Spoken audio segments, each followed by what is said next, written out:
Assalamualaikum warahmatullahi wabarakatuh. Teman-teman, selamat datang kembali di channel Umius. Video kali ini saya membahas mengenai kompetensi pedagogik, khusus mengenai teori-teori belajar. Nah, hanya ada beberapa soal di video kali ini, namun semuanya full pembahasan dan disertai dengan materi.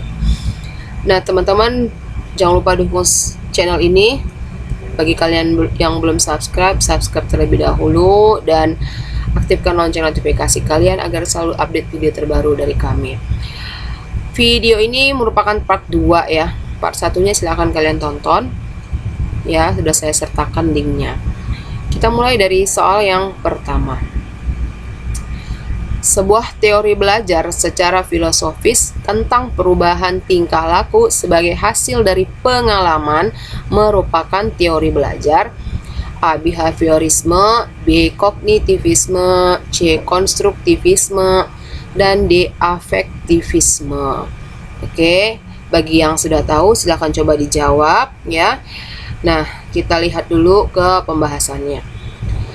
Teori-teori belajar secara garis besar itu ada 4 ya.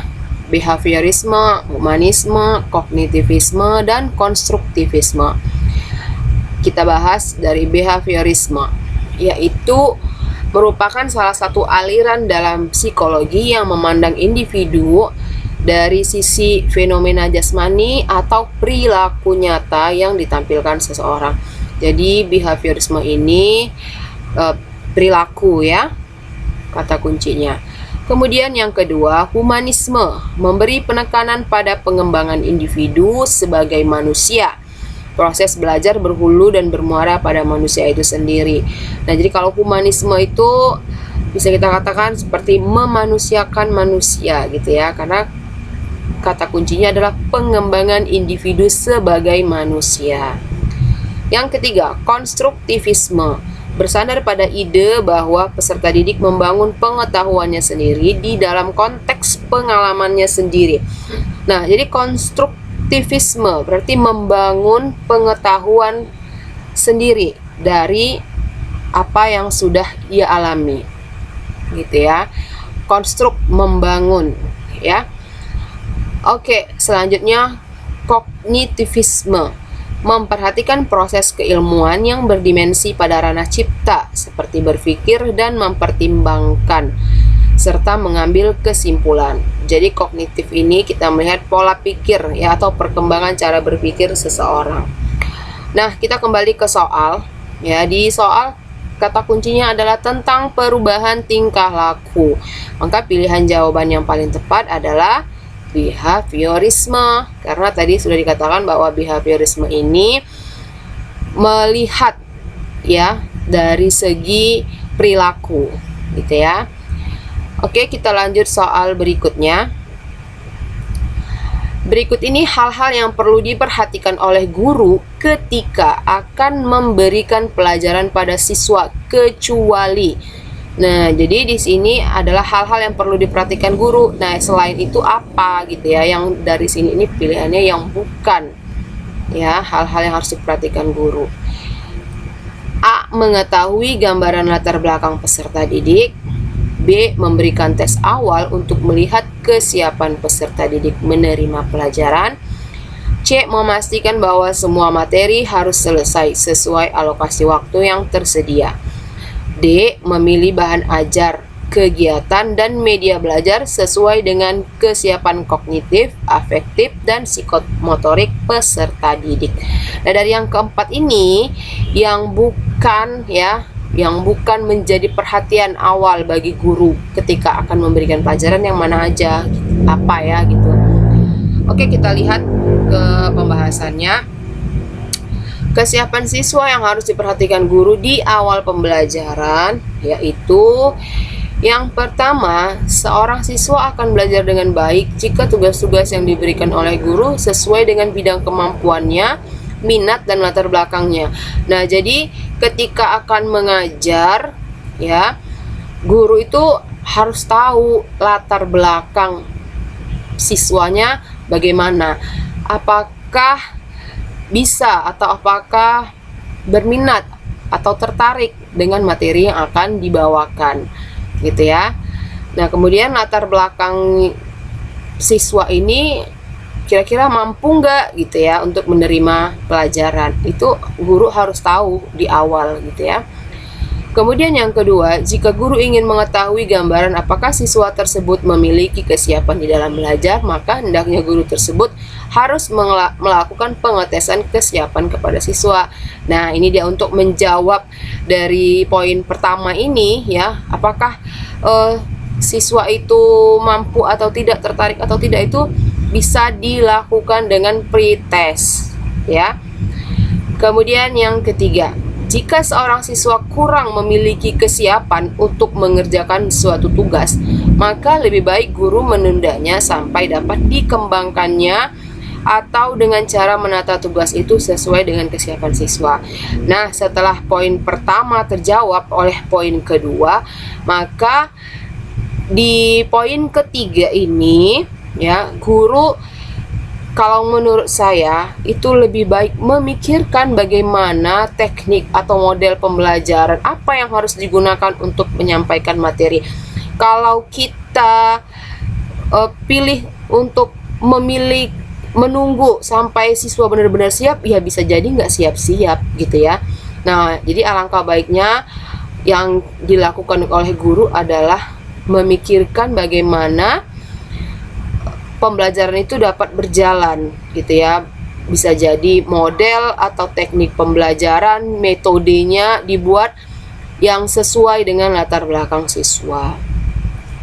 Kemudian yang keempat, bahan-bahan, kegiatan, dan tugas siogianya divariasikan sesuai dengan faktor kesiapan kognitif, afektif, dan psikomotor dari berbagai individu.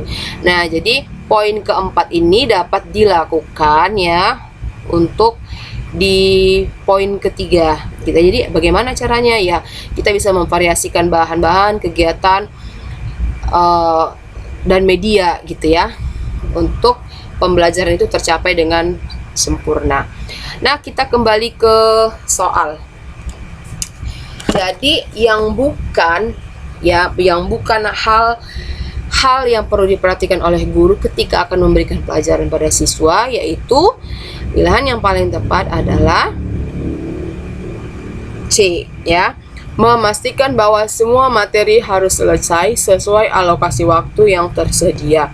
Kalau A, mengetahui gambaran latar belakang peserta didik, tadi ada ya. Kemudian B, memberikan tes awal, juga ada. Memilih bahan ajar, itu juga ada. Nah, jadi yang C itu bukan persiapan ya, atau bukan kesiapan yang harus diperhatikan oleh guru. Namun memastikan bahwa semua materi itu harus selesai, itu adalah tujuan ya, tujuan dari pembelajaran. Jadi diharapkan memang semua materi itu selesai sesuai dengan alokasi waktu.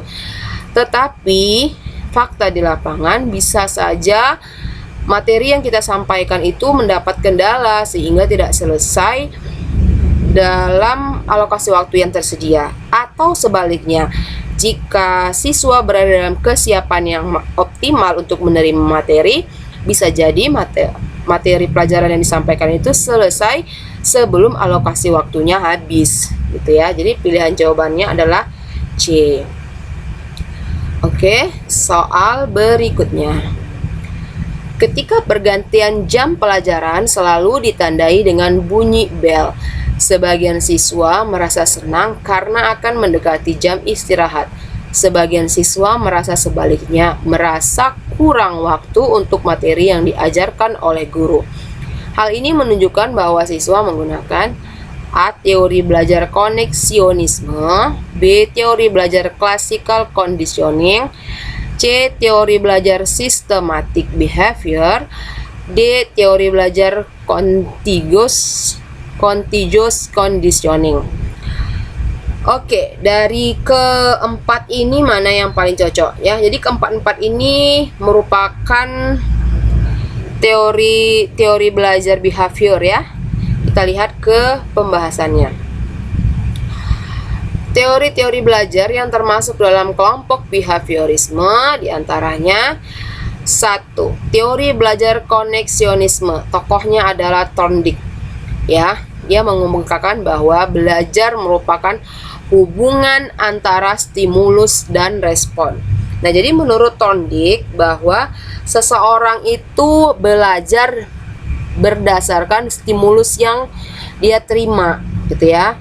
Nah, kemudian hasil dari stimulus yang dia terima itulah yang dia keluarkan menjadi respon, gitu ya. Kemudian yang kedua, teori belajar klasikal conditioning, tokohnya Pavlov dan Watson. Mereka mengemukakan bahwa refleks dapat mempengaruhi fungsi otak secara tidak langsung. Reaksi emosional dapat dibentuk dengan kondisi. Nah, maksudnya adalah jika sudah menjadi kebiasaan ya, sesuatu yang telah berulang-ulang terjadi, maka secara tidak langsung akan memberikan refleks ya, atau respon yang secara tiba-tiba gitu kepada siswa.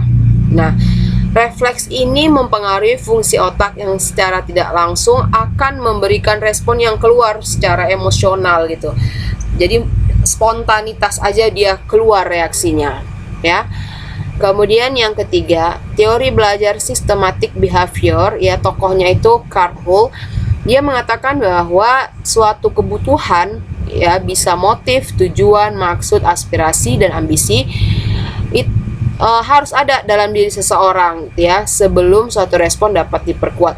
Nah, jadi seseorang itu harus punya motif ya, harus punya tujuan, harus punya maksud, harus punya ambisi untuk memperkuat ya dasar dia mempelajari sesuatu. Kemudian yang keempat, teori belajar contiguous conditioning. Tokohnya Edwin Guthrie. Nah, Edwin mengatakan bahwa tingkah laku manusia merupakan reaksi dari stimulus sebelumnya yang akan menjadi respon tingkah laku berikutnya. Jadi mirip dengan yang dikatakan Thorndike ya. Jadi belajar itu merupakan hubungan antara stimulus dan respon. Kemudian yang kelima, teori belajar operant conditioning. Tokohnya itu adalah Skinner. Skinner mengatakan bahwa penekanan perhatian pada perubahan tingkah laku yang dapat diamati setelah seseorang diberi perlakuan. Jadi diberi perlakuan bisa berupa pujian, bisa juga punishment ya. Jadi ini 5 teori belajar yang termasuk dalam kelompok behaviorisme. Nah, kita cocokkan kepada soal kita ya. Di dalam soal, kata kuncinya adalah ketika bunyi bell ya, maka sebagian siswa tiba-tiba merasa senang karena akan mendekati jam istirahat. Nah, ada juga sebaliknya yang merasa kurang senang karena waktu belajarnya habis. Jadi respon yang diberikan siswa sebagian kegirangan gitu ya, berteriak ye waktu belajar habis gitu. Namun ada yang ya belum selesai gitu kan, jadi kurang nih belajarnya, belum paham misalnya seperti itu. Jadi ketika bel berbunyi, respon itu secara spontanitas keluar gitu ya. Nah, maka jika hal itu terjadi, berarti siswa berada atau siswa itu sedang dalam belajar menggunakan teori classical conditioning. Jadi mereka sudah terbiasa gitu ya dengan bunyi bel, maka terjadi perubahan jam belajar ya, perubahan materi gitu ya. Jadi secara spontan tubuhnya sudah memberikan jawaban, ada yang kesenangan ataupun sebaliknya. Nah, soal berikutnya. Penerapan teori belajar oleh Piaget dalam pendidikan dan pembelajaran dapat terlihat oleh peristiwa-peristiwa berikut, kecuali yang A. Lingkungan pendidikan sebaiknya menyediakan berbagai kegiatan yang mendorong perkembangan kognitif anak. B. Interaksi siswa dengan teman-teman sebayanya adalah perlu, karena melalui kegiatan bermain, siswa akan melakukan berbagai kegiatan positif, seperti melakukan eksplorasi, inquiry, dan menemukan berbagai hal yang baru atau discovery. C. dalam proses pembelajaran, guru perlu mempertimbangkan strategi mengajar yang menghadapkan siswa pada peristiwa yang mengandung konflik dan ketidakpastian. D. Guru menerima pertanyaan dan pendapat serta perasaan dari berbagai siswa sebagaimana adanya. Oke, nah teman-teman, yang perlu kita ingat ya di sini, kata kuncinya sudah cukup jelas. Piase, bahwa Piase ini merupakan tokoh ya teori belajar kognitif ya. Jadi kita lihat clue-nya yang ada kognitifnya atau yang memiliki kata kunci kognitif juga. Kalau A jelas ya, mendorong perkembangan kognitif anak. Berarti A tidak, karena yang di dalam soal kan kecuali ya, berarti yang bukan kognitif. B, di sini kata kuncinya melakukan eksplorasi, inquiry, dan discovery. Nah, ketiga hal ini itu mengacu ya, atau muaranya itu kepada kognitif juga. Nah, yang C, dalam proses pembelajaran. Nah, kata kuncinya adalah proses pembelajaran yang mengandung konflik dan ketidakpastian. Kenapa konflik dan ketidakpastian? Ketika siswa diberi konflik atau satu problem ya, maka dalam proses pembelajaran siswa diarahkan untuk memecahkan, untuk mencari solusi, untuk mencari jawaban. Nah, itu semuanya bermuara kepada kognitif juga. Nah, kalau bagian yang D, kata kuncinya di sini menerima pertanyaan, pendapat, dan perasaan ya. Jadi ini penerimaan guru terhadap siswa. Jadi di sini seperti memanusiakan manusia, menghargai siswa ya. Maka ini adalah humanisme ya. Berarti dari soal ini, penerapan teori belajar oleh Piase dalam pendidikan dan pembelajaran dapat terlihat oleh peristiwa-peristiwa berikut kecuali D ya, ini humanisme bukan kognitif. Oke, soal berikutnya. Proses perkembangan kognitif berlangsung sejalan dengan perkembangan siswa. Dalam masa ini terjadi beberapa transisi perkembangan kognitif. Perkembangan kognitif merupakan perkembangan kemampuan berpikir yang berlangsung secara setahap demi setahap, di mana kemampuan berpikir memerlukan interaksi dengan lingkungannya. Ini merupakan teori belajar yang dikemukakan oleh A. Gestalt, B. Kurt Lewin, C. Jean Piaget, atau D. Jerome Bruner. Nah, ini keempat-empatnya ini adalah tokoh-tokoh teori belajar kognitif ya. Nah, namun yang mengemukakan ini ya, teori ini siapa gitu ya. Oke, kita lihat ke teorinya. Tokoh-tokoh teori belajar kognitivisme. Yang pertama, Gestalt, dia mengatakan bahwa seseorang itu belajar dari pengalaman gitu ya. Yang kedua, Kurt Lewin ya, yang mengatakan bahwa tingkah laku merupakan hasil dari interaksi ya. Yang ketiga, Jean Piaget, dia mengatakan bahwa membangun pengetahuan dengan tujuan untuk memahami lingkungan sekitar.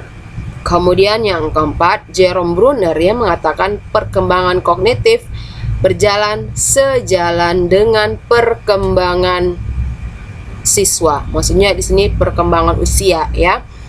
Kemudian yang kelima, Ausubel, dia mengatakan siswa akan belajar dengan baik jika proses belajar tersebut dipresentasikan dengan baik dan tepat kepada siswa. Oke, teman-teman, ini adalah teori-teori kognitivisme ya yang dikemukakan oleh kelima tokoh ini ya. Pengertian secara luasnya ya tidak seperti ini, namun inilah cara saya mengingat ya dari teori-teori yang dikemukakan oleh para tokoh, karena teori belajar ini kan cukup banyak ya. Jadi teman-teman bisa pilih caranya bagaimana untuk mengingat semua teori-teori itu. Oke. Kalau teman-teman merasa ada kurang cocok, boleh isi di kolom komentar ya.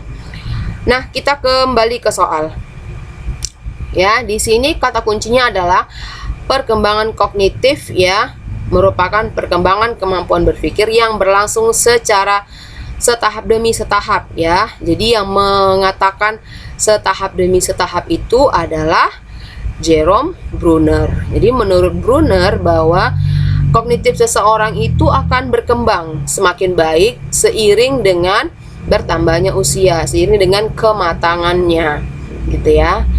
Oke, mungkin itu saja untuk video kali ini. Walaupun soalnya sedikit, tapi mudah-mudahan materi yang cukup luas ini dapat membantu teman-teman dalam belajar. Jangan lupa untuk share ke yang lainnya ya. Semoga manfaatnya semakin meluas. Saya akhiri. Assalamualaikum warahmatullahi wabarakatuh.